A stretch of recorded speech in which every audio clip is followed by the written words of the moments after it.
रिंकू, हाँ जी। ये देख। आगे तो चले। सत श्री अकाल बीजी। सत श्री अकाल पुत्र। अब साफ दिखाई दे रहा है बीजी। बहुत साफ दिखाई दे रहा है। बीजी इतने टाइम बाद नए चश्मे बनवा ही लिए। किसी अपने ने पैसे भेजे और हर महीने पैसे भेजेंगे। वाह। ਫੋਨਾਂ ਤੇ ਟੂ ਟੂ ਹੋਊਗੀ ਤੁਹਾਡੇ 1 ਤਰੀਕ ਤੋਂ ਬਾਅਦ। ਇਹ ਤੁਹਾਡੇ ਪੈਸੇ ਨੇ, ਇਹਦੇ ਨਾਲ ਕੋਈ ਅਮੀਰ ਨਹੀਂ ਹੋ ਜਾਣਾ ਤੁਸੀਂ। ਮਾਵਾਂ ਭੈਣਾਂ ਨੂੰ ਸਤਿਕਾਰ ਦੇ ਕੇ ਮੈਨੂੰ ਖੁਸ਼ੀ ਮਿਲਦੀ ਹੈ ਇਸ ਗੱਲ ਦੀ। मुख्यमंत्री माँ बेटी सत्कार योजना, आपका अपना भगवंत मान। सोनम वांगचुक के आमरण अनशन खत्म करने से अब जंतर मंतर पे उतना प्रभाव नहीं पड़ेगा, क्योंकि ये जो जंतर मंतर का आंदोलन है ये अब किसी के कंट्रोल में नहीं है। अब ये कह दें कि भाई आमरण अनशन ये करके बिल्कुल कमांड उन्हीं के हाथ में आ गई है, ऐसा नहीं है। और मैं तो यहाँ तक कह सकता हूँ हिमांशु जी कि ये कंट्रोल अभी वो क्या है, सीजेपी के पास भी नहीं है। सीजेपी भी अगर आज ये कहेगी कि आंदोलन समाप्त हो गया तो वो युवा उन्हीं को पीट देंगे। तो इसमें धर्मेंद्र प्रधान के इस्तीफे से कम तो पीछे हटने का मतलब ही नहीं है। नमस्कार दोस्तों, कैसे हैं आप लोग? उम्मीद है आप सभी अच्छे होंगे। सोनम वांगचुक ने रातों रात अपना जो अनशन था, भूख हड़ताल थी, उसे तोड़ दिया। जेपी नड्डा ने उनको पानी पिलाया। दूसरी तरफ हम देख रहे हैं प्रधानमंत्री नरेंद्र मोदी भी कुछ देर पहले उससे एक वीडियो जारी करते हैं, कहते हैं हम फास्ट ट्रैक कोर्ट बनाएंगे। अरे भाई, आप सो रहे थे क्या पिछले 1-1.5 महीने से? नीट का पूरा इतना बड़ा हंगामा हुआ, रीनीट हुआ, उसमें भी कमियां निकलकर सामने आई, और आप अब जो है पहली बार बोल रहे हैं इस पर। लोग सवाल खड़े कर रहे हैं, आखिरकार चल क्या रहा है? भारतीय जनता पार्टी ने जो प्लान बनाया था वो प्लान कहीं ना कहीं बिखर गया है क्या? क्या मोदी जी अब इतने मजबूर हो गए हैं कि उनको खुद सामने आना पड़ा है? लेकिन मजबूरी वहां नहीं दिख रही है जहां एक मंत्री का इस्तीफा लेना है। तो एक मंत्री के इस्तीफे पर ये पूरा हंगामा हो रहा है। क्यों हो रहा है, कैसे हो रहा है और कहां तक पहुंचा है और आगे क्या हो सकता है, करेंगे बात। केपी मलिक जी बृहस्पतिवार हमारे साथ जुड़े हैं। सर, बहुत बहुत स्वागत है आपका। बहुत बहुत धन्यवाद हिमांशु जी, आपका भी और हमारे दर्शकों का भी बहुत बहुत धन्यवाद। दर्शकों के बहुत अच्छे अच्छे कमेंट आए हैं और दर्शकों ने हमारा हौसला बढ़ाया है। खासकर कई दर्शकों ने लिखा है कि मलिक साहब आप दबंगई से बोलते हैं, आप बोलते रहिए, हमें भी बड़ी प्रेरणा मिलती है। तो दबंगई से बोल रहे हैं और जिस प्रकार से युवा आज आगे बढ़ रहे हैं, हमारा भी हौसला बुलंद हुआ है कि हमारे देश के युवाओं को जिस प्रकार से हम सोच रहे थे वैसे नहीं है, वो उससे कहीं आगे हैं। तो मैं उनको बहुत बहुत धन्यवाद देता हूं और आभार प्रकट करता हूं कि उन्होंने हमारा हौसला बढ़ाने का काम किया है, और आशा करता हूं आगे भी वो इसी प्रकार से कमेंट करते रहेंगे। जी। सर, मैं आपके पीछे देख पा रहा हूँ, तस्वीर बहुत अच्छी है और बादल भी घने हैं, लेकिन दिल्ली के जो बादल हैं वो सरकार पर घने हो गए हैं क्या? मोदी सरकार ने क्या घुटने टेक दिए छात्रों के आंदोलन के आगे? क्योंकि हमने देखा नड्डा जी रातों रात पहुंचते हैं अस्पताल अनशन तोड़वाने के लिए। सोनम वांगचुक का 27वें दिन। अब इधर कहा यह जा रहा है, मोदी जी एक वीडियो डालकर कह रहे हैं कि हम फास्ट ट्रैक कोर्ट बनाएंगे, कैबिनेट इसको लेकर जो है फैसला लेगी, फिर जो है बातचीत होगी। तो कुल मिलाकर जो परिस्थितियां बन रही हैं सरकार की तरफ से, वो ये दिखा रही है कि किसान आंदोलन में जिस तरह सरकार झुकी थी और उन्होंने लॉलीपॉप दिखाया था, हालांकि एमएसपी आज तक गारंटी नहीं मिल पाई किसानों को, तो उसी तरीके का लॉलीपॉप क्या दिखाया जा रहा है छात्रों को भी कि ये सब खत्म हो जाए, फिर धीरे धीरे करके हम करेंगे तो वही जो हमारा मन करेगा। हिमांशु, किसानों का मुद्दा और ये जो बच्चों का मुद्दा है और जंतर मंतर पे जिस प्रकार से आंदोलन चल रहा है, इसमें थोड़ा सा फर्क है। किसानों का मुद्दा एक खाली किसान वर्ग के लिए है और किसान खेती किसानी कृषि का जो मामला है वो बड़ा नीरस है, उसमें बहुत लोगों का इंटरेस्ट भी नहीं है और बहुत लोग जानते भी नहीं है। खासकर जो शहर के युवा हैं उनको पता ही नहीं है खेती किसानी के बारे में। उनको तो ये भी नहीं पता कि दूध कहाँ से आता है। कई बच्चे तो हमारे बच्चे, भाई हम किसान परिवार से आते हैं, हमारे बच्चे जो है बड़े हुए अब समझे हैं, वो अभी तक ये समझते थे कि मदर डेयरी में जाते हैं, एक सिक्का डालते हैं और दूध निकल जाता है। तो ये अभी जो बच्चे हैं या शहरी लोग हैं उनको ये नहीं पता है कि जो हमारा खाद्यान्न है, जो हमारे खाने पीने की वस्तुएं हैं, वो कैसे आती हैं, कितने कष्ट से उगती हैं और उसमें क्या साजिश कंपनियों की चल रही है, उससे हमारे स्वास्थ्य पे कैसा प्रभाव पड़ेगा और किस प्रकार से सरकार निर्णय ले रही है कंपनियों के दबाव में। ये चीजें इन बच्चों को नहीं पता है और शहरी लोगों को भी नहीं पता है। किसान आते हैं, वो भी परेशान हैं, तो उनकी परेशानी समझने वाला कोई नहीं है। वो एक वर्ग है जो खुद उससे भुगत रहा है। ये मामला ऐसा है नीट की परीक्षा का, नौकरी का, शिक्षा का, इससे तो हर व्यक्ति जुड़ा हुआ है। भाई किसी के बच्चे ऑलरेडी इस चीज को भुगत चुके हैं और वो इसमें से निकल चुके हैं, तो वो उनकी पीड़ा है। एक वर्ग जो ऐसा है कि जो अभी इसमें घुसा हुआ है, परीक्षाएं बच्चे दे रहे हैं और वो जानते हैं कि कितना कष्टदायक, कितना पीड़ादायक काम है ये। अगर एक बार पर्चा आपकी तैयारी हो गई, सब कुछ हो गया, आप महीनों पढ़ रहे हैं, आपने रात दिन एक किया हुआ है और आपको पता चलता है एकाएक जो है परीक्षा पर्चा लीक हो गया, परीक्षा रद्द हो गई, तो उसके ऊपर क्या गुजरती है आपने देखा। इसी चक्कर में, इतने दबाव में ही तो कई बच्चों ने सुसाइड किया, नहीं तो कोई साधारण मामले में तो सुसाइड करेगा नहीं। तो ये तो अलहदा फर्क है, मैंने दोनों का फर्क बताया, ये फर्क है। और जो मैं तीसरा बता रहा था कि इसमें तीसरे ऐसे बच्चे हैं जो अभी इन परीक्षा से गुजरेंगे, इस एरिया में आएंगे, तो इसमें बहुत 80% लोग इस चीज से प्रभावित हैं। आप ये देखिए, ऐसी ऐसी तस्वीरें आ रही हैं, हमने खुद भी, मैं जिक्र तुम्हें करना चाहता हूं कि मेरी बेटी है, अभी 21 साल की है और वो बखूबी इन चीजों को समझती है। हमें पता ही नहीं चला कि वो 2 दिन से धरना स्थल पे जा रही है। कल जब हमने थोड़ा पूछा कि कहाँ 3 दिन से लगातार जा रही है, ये अपनी सहेली के घर बोल के जाती है, तो पता चला कि ये जंतर मंतर पे जा रही है। अब पहले मैं गुस्सा हुआ, लेकिन हमने फिर वो, उसने मेरे को, बहस बहुत करती है वो, तो उसने मेरे को ऐसे तर्कपूर्ण जवाब दिए कि मैं बोल ही नहीं पाया। तो हमने कहा भाई ठीक है, चलो कोई बात नहीं, जब बच्चे कर रहे हैं और ये जाना भी चाहिए। हम बार-बार नहीं जा सकते, हम एक बार कुछ घंटों के लिए गए और वहाँ पे हालात ऐसे हैं और थोड़ा-सा हमारा हेल्थ का भी इश्यू रहता है, तो हम वहाँ लगातार नहीं जा सकते। बच्चे जा रहे हैं तो जाएँ। तो मैंने कहा ठीक है, जैसा आपका मन करता है जाओ, बेटा भी एक दिन होके आया। तो ये लोग जा रहे हैं, ये चीज़ों को समझते हैं, ये पीड़ा को समझते हैं। अब हम जो ये दूसरी बात करना चाहते हैं, उसमें चाहे प्रधानमंत्री हो, चाहे प्रशासन हो, चाहे वहाँ पे जो पुलिस प्रशासन फोर्स लगी हुई है, उसमें बड़ा फ़र्क है। पुलिस प्रशासन और सरकार पुराने हथकंडे और पुराने सिस्टम से हाँकना चाहती है। युवा बिल्कुल नए हैं, ये जेन ज़ी हैं, तो बहुत ज़्यादा जनरेशन गैप आ रहा है। अब पुलिस, आप देखो बच्चे किस प्रकार के इशारे कर रहे हैं। अब मुझे मेरी बेटी ने बताया कि ये क्या इशारा होता है, मैं जानता ही नहीं इसको। वो बच्ची है, पुलिस वालों के लिए ऐसे करके जा रही हैं, ऐसे, तो वो हमें पता ही नहीं है किस चीज का इशारा है, तो पुलिस उनकी बात समझ ही नहीं रही है। वो फूल दे रहे हैं उनको, वो कह रहे हैं आओ साहब मुझे मारो, मेरे दोस्त को मारा है, मुझे क्यों नहीं मार रहे, मुझे भी मारो। तो हूटिंग कर रहे हैं, प्रधानमंत्री के बारे में नारे लगा रहे हैं, तो इनके लिए समझना और मुश्किल मार हो रहा है। खाने के बाद हमने देखा रात में फुटबॉल खेल रहे हैं। ये मतलब इसीलिए जज्बा देखिए मैं इनका। मैं इसीलिए आपको कह रहा हूँ, वो इसलिए फुटबॉल खेल रहे हैं कि आपने वहां पे इंटरनेट बंद करके, आपने वहां पे उनको, भाई पहले वो मोबाइल में खेल रहे थे, मोबाइल में काम कर रहे थे, मोबाइल में सोशल मीडिया पे लगे हुए थे, तो उसको बंद करने के लिए आपने वहां इंटरनेट बंद कर दिया, तो उन्होंने दूसरा ढूंढ लिया खेल, फुटबॉल खेलते हैं। और जब के एक पत्रकार ने पूछा भाई ये क्या खेल रहे हैं, आप बोले धर्मेंद्र प्रधान को हमने फुटबॉल मान लिया, इससे खेल रहे हैं हम लोग। तो इस तरह का वो नारा दे रहे हैं, इस तरह की चीजें कर रहे हैं वो। अब वो पीछे हटने को तैयार नहीं है। जैसे आपने कहा कि भाई आमरण अनशन खत्म कर दिया है सोनम वांगचुक ने। सोनम वांगचुक के आमरण अनशन खत्म करने से अब जंतर मंतर पे उतना प्रभाव नहीं पड़ेगा, क्योंकि ये जो जंतर मंतर का आंदोलन है, ये अब किसी के कंट्रोल में नहीं है। अब ये कह दें कि भई ये आमरण अनशन ये करके बिल्कुल कमांड उन्हीं के हाथ में आ गई है, ऐसा नहीं है। और मैं तो यहाँ तक कह सकता हूँ हिमांशु जी कि ये कंट्रोल अभी वो क्या है, सीजेपी के पास भी नहीं है। सीजेपी भी अगर आज ये कहेगी कि आंदोलन समाप्त हो गया, तो वो युवा उन्हीं को पीट देंगे। तो इसमें इसमें धर्मेंद्र प्रधान के इस्तीफे से कम तो पीछे हटने का मतलब ही नहीं है। हमारी भी बहुत सारे युवाओं से भी बात हुई है, बहुत सारे लोगों से बात हुई है कि धर्मेंद्र प्रधान के इस्तीफे के बिना काम नहीं चलेगा। और धर्मेंद्र प्रधान का अगर इस्तीफा होता है, तो एक ऐसी परंपरा भारतीय जनता पार्टी में शुरू हो जाएगी, जिससे भारतीय जनता पार्टी का जो किला है, उसमें सेंध लग जाएगी। उसी से प्रधानमंत्री घबराए हुए हैं। प्रधानमंत्री को नींद नहीं आ रही है।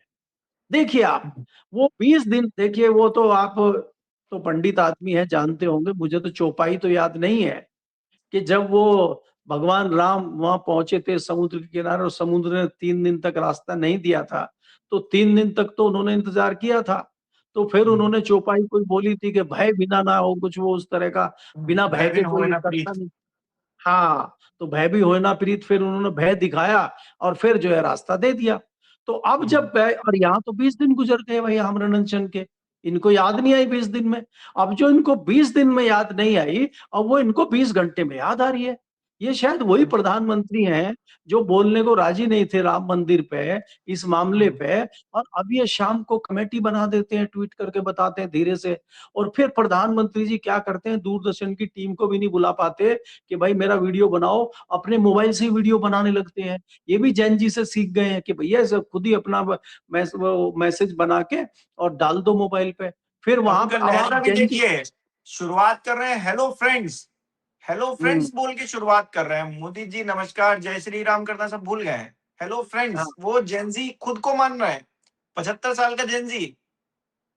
देखिए वो इन्होंने, वो तो आपने ये सोचिए ना, ये नहीं कहा कि भाई मैं भी कभी आपके तरह से गुजरा हूं, मैं भी जैन जी रहा हूं पहले, और मैंने भी इस तरह के आंदोलन किए। ये तो हर चीज से जोड़ लेते हैं ना जहां जाते हैं। और मैं तो इसी में जुड़ा हुआ हूँ, मेरा तो पुराना नाता है जैन जी से, मेरा तो पुराना नाता है इस तरह के भाई धरना प्रदर्शन से, इस तरह की चीजों से मेरा तो पुराना नाता है, वो तो कहते ही है। तो इसलिए आपको क्या कर रहा हूँ, वो कनेक्ट करने की कोशिश कर रहे हैं। लेकिन आप ये सोचिए, एक ही रात में, एक ही दिन में मंत्री जी मिलने भी चले जाते हैं, मंत्री जी उनसे लिखवा भी लेते हैं, मंत्री जी शर्तें भी मान लेते हैं, प्रधानमंत्री जी जो है कमेटी बनाने की घोषणा भी ट्वीट पे कर देते हैं। फिर प्रधानमंत्री जी का इससे भी मन शांत नहीं होता तो तुरंत वो वीडियो बना के डाल देते हैं। ये क्या मतलब है? प्रधानमंत्री जी डरे हुए हैं, कहीं ऐसा ना हो, ये किसान नहीं है कि वापस चले जाएंगे तुम्हारे जुमले सुन के। और ये इन्होंने जुमले बहुत सुन लिए। ये तीसरा आंदोलन है, किसानों का आंदोलन हुआ और वो महिला बेटियों का आंदोलन हुआ, और सब जो है नाउम्मीद होकर यहाँ से गए, और कितनी पीड़ा लोगों को हुई, उसके बाद कुछ भी आज तक नहीं हुआ। तो अब ये जैन जी वो उदाहरण इनके सामने है, इतने आसानी से जाने वाले नहीं है। और आपको हिमांशु जी ये भी समझना पड़ेगा कि ये जो जैन जी हैं, इनके पास हथियार सब तरह के हैं। ये छद्म युद्ध खेल रहे हैं सरकार के साथ। सरकार अगर डाल डाल है तो ये पात पात है। तो अरे वो ये एक मुंबई में रास्ता एक लड़की सर, वो खड़ी हो गई गाड़ी के आगे, पुलिस वैन के आगे, उनके दोस्तों को, उनके साथियों को भर कर ले जा रहे थे, वो खड़ी हो गई सामने। दम जी है जी, किसी की तो निकाल के दिखाए गाड़ी। खड़ी हो गई तो खड़ी हो गई। इसीलिए मैं कह रहा हूं, इसमें हिमांशु एक चीज और बहुत बड़ी है जो देखने वाली बात है, जिसको लोग भी समझ रहे हैं। इसमें क्या है कि कितने सारे पुलिस अधिकारी हैं, कितने सारे प्रशासन के लोग हैं जिनके खुद बच्चे, रोने की हालत में एक पुलिस अधिकारी कल हो गया जंतर मंतर पे, उसका वीडियो भी बहुत चल रहा है कि मेरे दोनों बच्चे आंदोलन में आए हुए हैं। और उसकी मजबूरी देखिए कि वो पक्ष में खड़ा हुआ है, बच्चे विपक्ष में खड़े हुए हैं। अगर आमना सामना हो जाए तो उसको अपने बच्चों को ही लाठी मारनी पड़ेगी। एक तस्वीर है मेरे पास हिमांशु, मैं कभी भेजूंगा आपको, मेरे कई आर्टिकल में मैं वो छपवाता भी हूं अक्सर, कि एक बूढ़ा किसान लाठी लेके खड़ा हुआ है और इधर पुलिस के जवान उसकी तरफ को जो है डंडा कर रहे हैं, डंडा मारी कर रहे हैं। वो बहुत शानदार तस्वीर है, और उसका हमने ये हेडिंग लगाया था नीचे कि दोनों तरफ किसान लड़ रहे हैं, एक तरफ बाप है और एक तरफ बेटे हैं। देखिए लड़ाई को, कितनी शानदार तस्वीर है वो, और कितनी बड़ी बात कह दे रही है वो। और वही तस्वीर हम देख रहे हैं जंतर मंतर पे कि आपके पेरेंट्स, आपके पिताजी, आपकी माता, अरे भाई वो जो पुलिस वाली महिला है जो डंडे मार रही है बच्चों को, उसकी बेटियां, उसके बच्चे भी तो हैं। और ये बच्चे कह रहे हैं, कई लड़कियों ने उसको कहा कि मैडम आपके बच्चे नहीं है, अगर आपके बच्चे इस हालत में हो तो फिर आप क्या करेंगे? तो कुछ नहीं बोल पाती है। तो ये उस तरह से इरिटेट कर रहे हैं, उस तरह से सवाल, आंखों में आंखें डाल के सवाल पूछ रहे हैं बच्चे। किसान इस तरह से पुलिस से किसी से सवाल नहीं पूछ पाते थे। जनरेशन गैप बहुत है और इनके सवालों का जवाब दे नहीं पाते। ये हिमांशु, मैं आपको बिल्कुल आप बीती बताता हूं कि मेरे घर में मेरी लड़की निरुत्तर कर देती है मेरे को। मैं दुनिया को निरुत्तर करता हूं और मेरी लड़की मुझे निरुत्तर कर देती है। मेरा बेटा थोड़ा सीधा है, वो तो डांट वाट दो, कुछ ना बोलो, ठीक है, बड़ा है उससे, लेकिन बेटी है 21 साल की, अभी निरुत्तर कर देती है। और मेरी पत्नी कहती है कि आप किसी के कब्जे में नहीं आते, लेकिन इसके सामने आप चुप हो जाते हो, क्या बात है? क्योंकि वो ऐसे ऐसे सवाल पूछती है भाई। तो यही सवाल ये बच्चे वहां पे जो है सवाल पूछ रहे हैं और जायज बात कर रहे हैं। वो पूछ रहे हैं कि ये वही प्रधानमंत्री जी है ना जो जुमलेबाजी करते थे, अब क्यों नहीं कर रहे हैं ये तो वही प्रधानमंत्री हैं जो कहते थे कि हम शिक्षा को ये कर देंगे, वो कर देंगे। क्या किया इन्होंने शिक्षा में पिछले 10 साल में, बताएं भाई। राइट टू एजुकेशन में इन्होंने क्या किया? प्रधानमंत्री जी लाए श्वेत पत्र, और क्यों नहीं हटा रहे इस धर्मेंद्र प्रधान को? तो सरकार के पास, मंत्री के पास कोई जवाब नहीं है, इसलिए युवाओं ने इनको घेर लिया है और सरकार अपने आप को बैकफुट पे समझ रही है। और इसमें क्या हो रहा है कि विपक्ष का जो इस बार बहुत अच्छा ये रहा है कि विपक्ष दूर से लगा हुआ है। नहीं तो इनके पास तो हथियार है, ये तो तुरंत कह देती है तो विपक्षियों का आंदोलन है। आप ये देखिए ना, कोशिशें तो है इनकी कि भाई इसको विपक्षी का बता दो, इसमें पाकिस्तान का नाम जोड़ दो। उसी वांगचुक को कुछ दिन पहले इन्होंने चीनी एजेंट बताने की कोशिश की थी, लेकिन इनके वो फॉर्मूले, इनके वो डर्रे चल नहीं रहे हैं, क्योंकि जेनजी चीजें निकाल के ला, और जेनजी के पास जो हथियार है ग्रोक नामक, वो और खतरनाक है। वो आज या चल रहा है कल से कि इन्होंने, जनाब ने जो बताया था, जो एक विद्वान सांसद है ना भारतीय जनता पार्टी के पास, जो पार्लियामेंट में सिर्फ राहुल गांधी को घेरते हैं और वो सिर्फ राहुल गांधी पे अटैक करते हैं, तो उन्होंने राहुल गांधी पे अटैक किया कि मेरा बेटा जो है परीक्षा देने जा रहा था, राहुल गांधी मेरे घर के सामने धरना दे। उसने ये नहीं कहा प्रधानमंत्री घर के सामने धरना दे रहा था, ना ना, मेरे घर के सामने धरना दे रहा था और मेरा बेटा परीक्षा में आधे घंटे बाद पहुंचा। तो सबके कान खड़े हो गए कि इसका बेटा शाम को परीक्षा देने कहाँ जा रहा है? वो तो परीक्षाएं तो सुबह होती हैं, परीक्षा तो 11 बजे का टाइम है, और धरना राहुल ने दिया शाम को। तो ग्रोक बताओ भाई, ग्रोक क्या हुआ इसमें? तो ग्रोक ने बता दिया कि परीक्षा देने तो इसका बेटा 11 बजे गया था, इस स्कूल में गया था। साला उससे एक सवाल पूछते हैं ग्रोक से, वो 5 जवाब देता है। तो बच्चों ने पेल दिया इनको फिर भाई साहब को। तो ये जो झूठ फैला रहे थे, इनका झूठ ही इनको ले डूबा है। तो इनके पास जवाब देने को कुछ नहीं बन रहा है, और इसीलिए निशिकांत दुबे जैसे लोग सर हर बार में इस मामले को लेकर भी बोले कि बांग्लादेश से फंड हो रहा, पाकिस्तान से फंड हो रहा है, तो लोग ऐसे ही जवाब दे रहे हैं कि पाकिस्तान फंड कर रहा है, आप क्या कर रहे हैं? होम मिनिस्टर क्या कर रहे हैं? डिफेंस मिनिस्टर क्या कर रहे हैं? अगर सारे पाकिस्तानी यहाँ जंतर मंतर पे पहुंच गए, वो एक अलग परिस्थिति।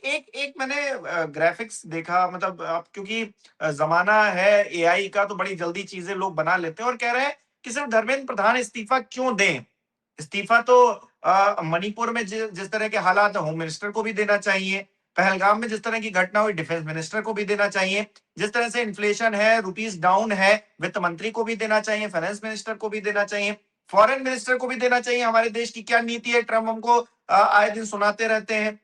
रोड एंड ट्रांसपोर्ट मिनिस्टर को भी देना चाहिए, क्योंकि जिस तरह की ये हाईवेज बना रहे हैं वो तो ढहे जा रहे हैं पहली बारिश में। एजुकेशन मिनिस्टर को भी देना चाहिए, जिस तरह का एजुकेशन सिस्टम चल रहा है। तो ऐसे तो सारे लपेटे में आ रहे हैं। अब ये किसको किसको इस्तीफा देते घूमेंगे, कहां कहां? जैसा कि आपने शुरुआत में कहा सर कि अब ये आंदोलन किसी एक के हाथ में रहा नहीं है।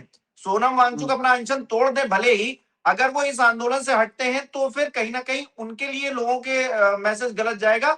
उनका जुड़ना अपने आप में कहीं ना कहीं मजबूरी भी हो गया है। सीजेपी कहेगी कि नहीं हम प्रोटेस्ट बंद कर रहे हैं, तो लोग उनके ऊपर गुस्सा होने लगेंगे, जैसा कि आपने अभी कहा।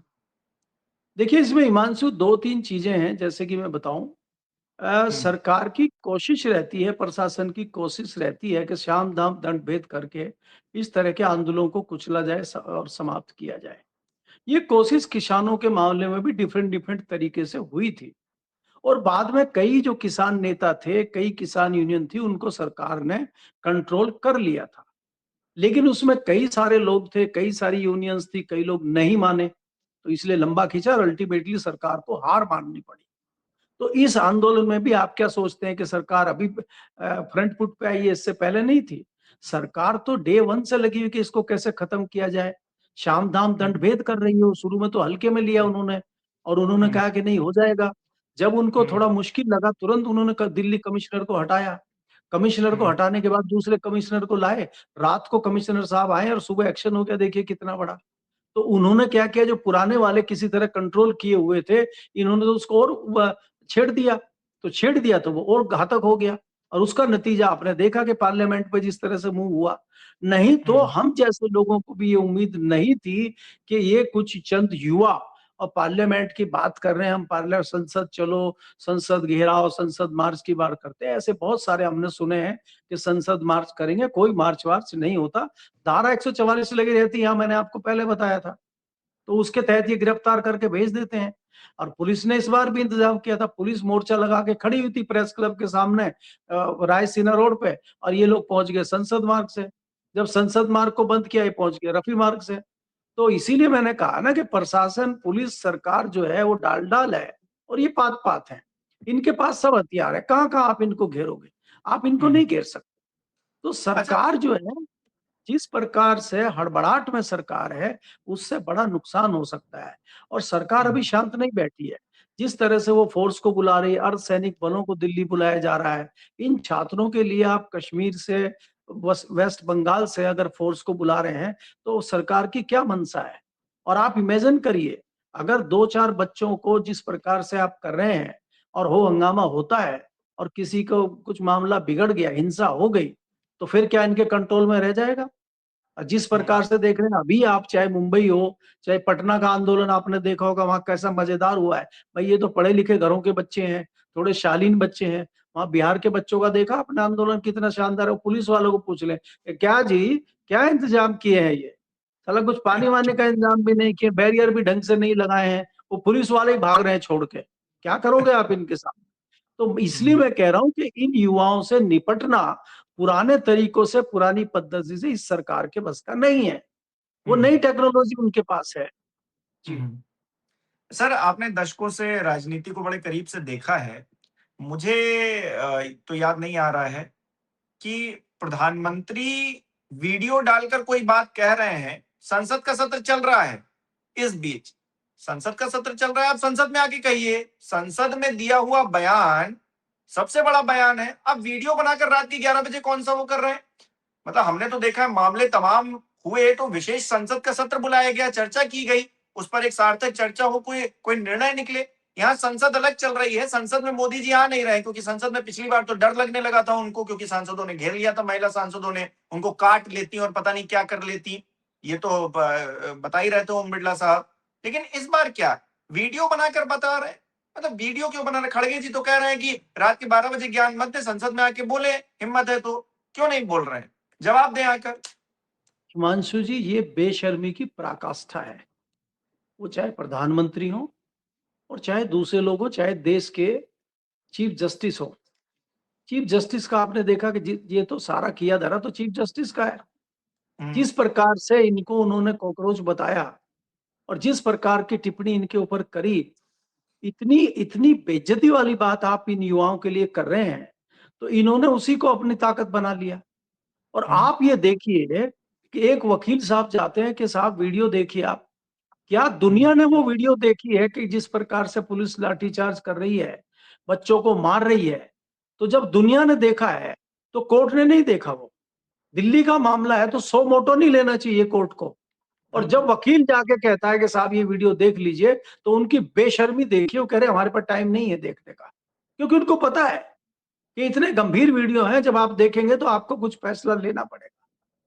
तो ऐसे में जब आप इस तरह का व्यवहार करने लगेंगे उनके साथ और इस तरह की चीजें करेंगे, तो फिर ये रिएक्शन होगा। प्रधानमंत्री जी समझ चुके हैं कि अब आपकी आखिरी बेला है ये, और इसमें मुश्किलात खड़ी होंगी, इसलिए वो इस मामले को संभालने की कोशिश कर रहे हैं। संभलेगा नहीं, क्योंकि होता क्या है कि उनको घेर रखा है। उनके जो नवरत्न है, उन नवरत्नों ने घेरा हुआ है, और उन्होंने वो नवरत्न आज भी कह रहे हैं कि साहब राजा ने कहा ये रात है, रानी ने कहा ये रात है, तो सब ने कहा ये रात है, और ये सुबह सुबह की बात है। तो अभी भी मोदी जी के जो क्रांतिकारी सलाहकार हैं, वो कह रहे हैं कि सब मामला ठीक हो जाएगा सर, कुछ नहीं है, छोटा मामला है। तो ये बात ये होती है, कोई भी नेता को बरगलाने का काम सबसे पहले नौकरशाह करते हैं, फिर उनके करीबी करते हैं और तबाह कर देते हैं उनको। आप देखिए भाई, कांग्रेस में भी इस तरह के हालात जब 2011 में बने थे, कम से कम 3-3 कैबिनेट मंत्री वार्ता के लिए जाते थे। हमने देखा अन्ना हजारे के यहाँ कितनी कोशिश की गई, लेकिन वो एक षड्यंत्र था पर्दे के पीछे से, जिसको आरएसएस और बीजेपी चला रही थी। कहाँ है वो किरण बेदी जी कहाँ चली गई आज? वो जो कुमार विश्वास है, देश के अपने आप को बताते हैं कुमार विश्वास कहते हैं उनको, एक और ना अविश्वास बोलने लगे ना लोग उनको, तो कहाँ है वो अविश्वास? किधर चला गया वो? आज नहीं दिख रहा उसको। उसकी बेटी तो बड़ा बताता था मेरी बेटी पढ़ रही है, मेरी बेटी ये कर रही, आज उसकी बेटी कहाँ है? तो ये जो देश के ऊपर कलंक है इस तरह के, जो देश के साथ असली गद्दारी ये लोग करते हैं, तो आज ये कहाँ है? जो बड़े-बड़े लोग मंचों पर आके भाषण दे रहे थे, क्या वो कहाँ चले गए? अनुपम खेर, अमिताभ बच्चन के मुंह से क्यों नहीं एक भी वर्ड फूट रहा है? तो इस तरह के जो ये लोग हैं, बिके हुए जो लोग हैं ये, अब ये इनकी सच्चाई, इनकी हकीकत इन बच्चों के सामने आ चुकी है और ये युवा हैं, ये सब समझते हैं। तो इन्हीं को करना है आगे, और ये हकीकत बात है जो हम चिल्ला रहे हैं पिछले इतने सालों से। अब हम तो चिल्ला ही रहे थे, हम तो कुछ कर नहीं पा रहे थे और हम तो थोड़ा नाउम्मीद भी हो चले थे।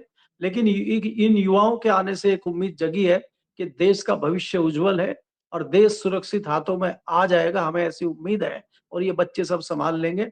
हम तो इन्हीं शब्दों के साथ शुभकामना दे सकते हैं कि आगे बढ़ो, देश आपके साथ है।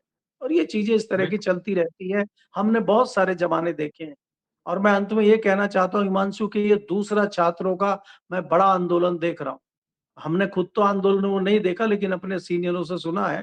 इन्हीं गुजरात के मामले में, इन्हीं गुजरात में 1973 में एक बड़ा आंदोलन हुआ था युवाओं का, और आंदोलन ऐसे हुआ था कि छात्रावास की फीस 30% एकदम से बढ़ा दी गई थी।